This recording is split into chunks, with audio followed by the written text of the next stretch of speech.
As was said in the Bible, the days of Macron are numbered. Mene, mene, tekel, upersin, that your days are counted. I think it is found in the book of Daniel for those who are biblically inclined. His days are numbered like the pages of a book, and sooner rather than later, he will meet his political Waterloo. France are so deeply rooted now, and that Macron is the symbol of those deep contradictions, that to use this word figuratively, he can only escape the political guillotine for some time. It may take 1 or 2 years, but I think that ultimately he will be forced out of office, or he will see the wisdom of leaving office. The contradictions are so deep that he cannot afford the luxury of just hanging in there, because sometimes hanging in there is not the solution. France, once the mighty colonial empire of Africa, is now crumbling before our very eyes. The lions of Mali, Niger, and Burkina Faso have risen. They are no longer begging, no longer bowing, no longer surrendering their gold, their uranium, their oil, and their dignity. Today, we witness history, the fall of an empire built on African blood and African resources. Mali, Niger, and Burkina Faso, the very heart of the Sahel, have decided that no foreign flag shall wave above their resources anymore. They are reclaiming what belongs to them, and in doing so, they have shaken the very pillars of France's empire. For decades, France controlled Africa through its currency, the CFA franc, through its military bases, and through puppet leaders. But now, the people of the Sahel have said, enough. When France expelled 2 Malian diplomats from its territory, Mali did not remain silent. The very next day, in a bold counterstrike, Mali expelled 5 French diplomats. A message was sent. Africa is no longer weak. Africa will respond powerfully, pound for pound. And here is where it gets more explosive. Mali is holding a so-called French diplomat, but in reality, he was a mercenary, caught red-handed plotting a coup d'etat inside Mali. Imagine that. Under the cover of diplomacy, an agent of chaos was working to destabilize the nation. But Mali exposed the game, arrested him, and told the world, not this time. And in Burkina Faso, the revelations are even more shocking. Reports confirm that the French president's own nephew was arrested while flying a private jet over Burkinabe skies. On board, 3.7 million euros in cash. Let that sink in. Was that money for hospitals? Was it for schools? Was it for development? Or was it dirty cash meant for bribery, destabilization, and betrayal? Under Captain Ibrahim Traoré's leadership, Burkina Faso said no more. The jet was grounded, the man was arrested, and the empire's corruption was exposed. In Niger, the story is no less powerful. For decades, France lit its cities with uranium taken from Niger, while the people of Niger lived in darkness. But today, the tables have turned. French troops were ordered out, uranium is no longer theirs to plunder, and Niger is taking control of its destiny.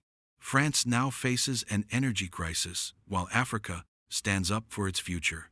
This is more than politics, this is the final nail in the coffin of French exploitation. Out of this struggle has been born the alliance of Sahel states Mali, Niger, and Burkina Faso, united as one. United militarily, united economically, united politically. No longer isolated, they are building a shield of solidarity, an unbreakable wall against neo-colonialism. One struggle, one people, one destiny. What began as whispers in Bamako has become a thunderstorm shaking Paris. France is being humiliated on the global stage. From the United Nations to the African Union, their influence is shrinking. Support for the Sahel is growing not only from Russia, China, and BRICS, but from ordinary Africans across the continent. The empire of exploitation is collapsing, and the whole world is watching. The question is not if France falls. The question is how fast. But this story is bigger than Mali, bigger than Niger, bigger than Burkina Faso. This is about every African child who deserves to eat from their own land. This is about every mother who deserves medicine made from Africa's wealth. This is about every young man and woman who deserves jobs, dignity, and freedom without begging Paris or Washington. The fall of France's empire is the birth of Africa's freedom. My brothers and sisters, we are witnessing history. France's empire is falling because Africa is standing tall. Mali, Niger, and Burkina Faso have lit the fire of freedom, and that fire is spreading across the continent. If you believe in Africa rising, if you believe in Africa's future, stand with us. Share this story, raise your voice, and declare it loud. A borderless, united, powerful Africa is not a dream, it is our destiny. Africa is awake. France must be understood in the context of her colonial and neo-colonial past and posturing. When France was present in Indochina, in Vietnam, and in those parts of the world, and of course present in Africa, primarily, France literally governed in a manner that was designed to disable her colonies. That is how you understand the emergence of the Fifth Republic in 1958 with Charles de Gaulle. And as regards the African states at that time, the referendum in 1958, which was designed to appear to grant independence to African countries, but to retain control, was in itself a clear indication that France did not want to let go the colonial project and therefore initiated and continued to perpetuate a neo-colonial project. The only country, of course, that voted no at that time was Guinea under Ahmed Sékou Touré, which, as we know, was then punished very heavily. The Algerians were also very determined in their opposition to the French. So after the 1958 referendum, France literally controlled her colonies and extracted her minerals, controlled their banking, controlled their currency, and pretty much they were external territories. And of course, then after the World War II, which I prefer to call the European Tribal War, what then happened is that many of these colonizers, France included, started to lose their luster and to lose their grip. And that grip was lost even more because the United States became the new hegemon. So when you look at France today, you see a France which, courtesy of our colonial past, accommodated people from different parts of our colonies. You find very large Algerian communities, very large Senegalese communities, very large Cote d'Ivoirian communities. And these communities cannot be ignored because of the demographies, and they are threatening the French indigents. And that is why you've seen that since the emergence of the administration of Macron, there have been very major difficulties, and these difficulties must be understood at several levels. One, you have a France that has lost her access to minerals in her former colonies. Two, you have a France which is diplomatically weak. Three, you have a France which within the European context does not play the role that she thinks she should play as one of the key players. You have a France where the internal contradictions are threatening every administration. And in that context, you must see the emergence of the right-wingers such as the Le Pen, both the father and the daughter. So all those contradictions are coming to bear. And because they are happening during the administration of President Macron, he is seen as the architect of the failure of France. And seen from that perspective, he himself is beginning to reassert himself. And what way to reassert yourself than to use the crises that have emerged since your administration? And there are several crises. Crisis number one, that you have had the emergence of changes of power which are extra-constitutional in Niger, in Mali, in Burkina Faso. And what have they done? They have said, you are no longer going to take our uranium in the manner that you did. We are no longer going to have France or French as our only language.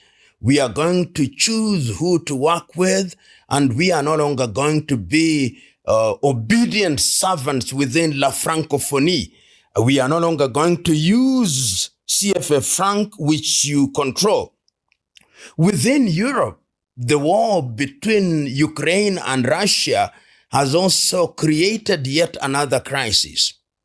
It is a crisis that started on the basis of the Russians saying that in 1990, when the then Soviet Union collapsed, you assured Russia and indeed assured those in the East, particularly Russia, that there would be no 1-inch movement to their territory. What has happened since is that you have moved to Poland, you want to move into Georgia, you want to move into Ukraine, and the French are in the forefront. The French and the British, the major colonizers, are in the forefront. And they want to use this as an occasion to reassert themselves. And you hear the very bellicose language that emanates from Macron. You've heard him even in cases when he has had meetings with President Trump of the United States of America. When Trump proposes means and ways of ending the conflict, it is the French and the British, since Kim Steimer, who are in the front of saying, no, this must not happen in this way. So what started as a conflict between Russia and Ukraine has now become a proxy war. A proxy war in which every other breach is being articulated by Macron as an affront to NATO. And NATO is being invoked from where I sit, and I stand to be corrected, as this body that when you attack one, you attack all, in the belief that the United States of America would come to the aid of Europe if there was a war between Europe and Russia. But the reality is that that is not so very predictable, particularly if you listen to President Trump, who once said, almost jokingly, that there is a big, beautiful ocean between us and Europe, and that we are not going to be the ones that underwrite the cost of NATO. So all those factors conjoined are producing a France that is in a state of confusion, a France that is trying to reassert herself, a France that is trying to say we are the leaders of Europe, and a French leader who is facing rebellion from within and who in ordinary circumstances ought to have called a general meeting at which his own leadership is being challenged. But of course, we know that the Constitution of France is one that allows for what they call cohabitation, which allows the president to continue in office and only disturbs the prime minister and the political parties. So he is, if I'm allowed to use what would be a very European term, skating on very thin ice. But he must do so because the decks are laid against him and he has no choice but to appear tough, even if he's trembling inwardly. Thank you, Africa.